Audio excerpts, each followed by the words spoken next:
Hello दोस्तों, कैसे हो आप लोग। फिर से एक बार स्वागत है हमारी चैनल श्री कृष्णा श्याम से। तो दोस्तों, आज हम बात करने वाले हैं अक्षय तृतीया के बारे में।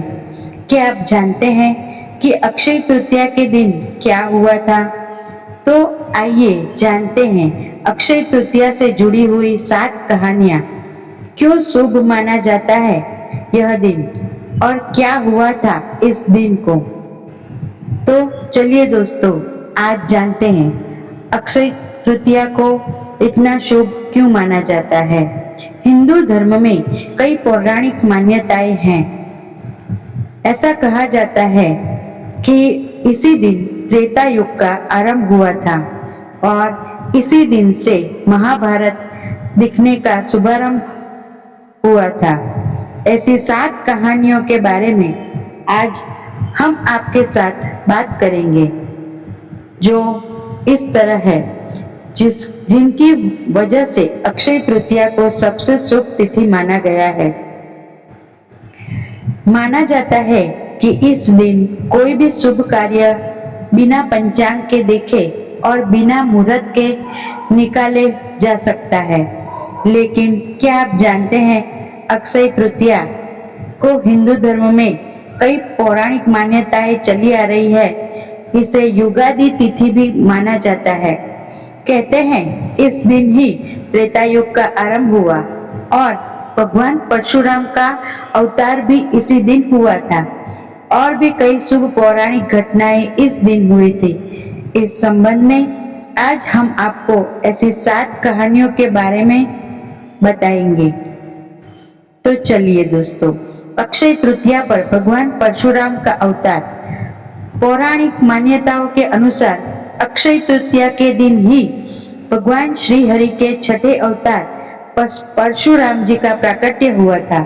ब्राह्मण होते हुए यह स्वभाव से काफी आक्रामक और गुस्से वाले माने जाते हैं।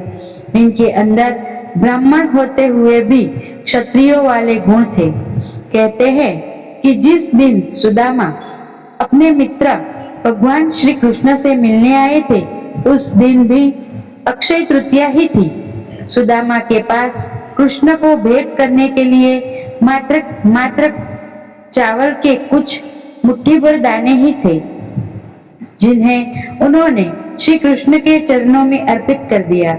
उनके इस भाव के कारण कान्हा ने उनकी झोपड़ी को महल में बदल दिया। इस तरह सुदामा जी को इसी दिन अक्षय निधि की प्राप्ति हुई थी। अक्षय तृतीया पर युधिष्ठिर को मिला था अक्षय पात्र। क्या आप जानते हैं, कथाओं के अनुसार अक्षय तृतीया ही वही दिन है जिस दिन युधिष्ठिर को कृष्ण जी ने अक्षय पात्र दिया था। इस पात्र की यह विशेषता है कि इसका भोजन कभी समाप्त नहीं होता था। इसी पात्र की सहायता से युधिष्ठिर ने अपने राज्य के भूखे और गरीब लोगों को भोजन उपलब्ध कराया थे। भविष्य पुराण में अक्षय पात्र का संबंध मनुष्य के दान धर्म से बताया गया है। और दूसरी कथा यह है, अक्षय तृतीया पर ही महाभारत के लिखने की शुरुआत हुई थी। क्या दोस्तों आप जानते हैं, अक्षय तृतीया के दिन ही महर्षि वेदव्यास जी ने महाभारत की कथा को सुनाना आरंभ किया था और गणेश जी ने इस कथा को लिखना आरंभ किया था। इसी वजह से कहा जाता है कि महाभारत का युद्ध भी अक्षय है, जिससे कुछ उदाहरण आज भी कहीं कहीं देखने को मिल जाते हैं। भविष्य पुराण में और भी बताया गया है कि अक्षय तृतीया के दिन ही युगादि तिथि कहा है। इसी दिन त्रेता युग का आरंभ हुआ था। इसीलिए इस दिन को शुभ कार्यों के लिए सबसे शुभ मुहूर्त के तौर पर देखा जाता है। मान्यता है कि अक्षय तृतीया के दिन ही हम जो भी कार्य करते हैं उसमें हमें अक्षय फल की प्राप्ति होती है और वह पुण्य कभी समाप्त नहीं होता।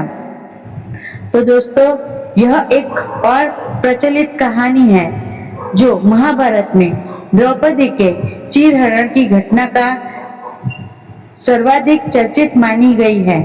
वह पौराणिक मान्यताओं के अनुसार उसी दिन अक्षय तृतीया ही थी जब पांडवों ने कौरवों के साथ जुए के खेल में द्रौपदी को ही दांव पर लगा दिया था। दुशासन ने द्रौपदी का चीरहरण किया था। अक्षय तृतीया के दिन ही द्रौपदी की लाज बचाने के लिए श्री कृष्ण ने द्रौपदी को अक्षय चीर प्रदान किए थे।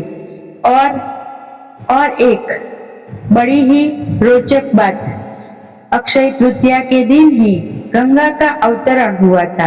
नारद पुराण में बताया गया है कि अक्षय तृतीया के दिन ही गंगा का धरती पर अवतरण हुआ था।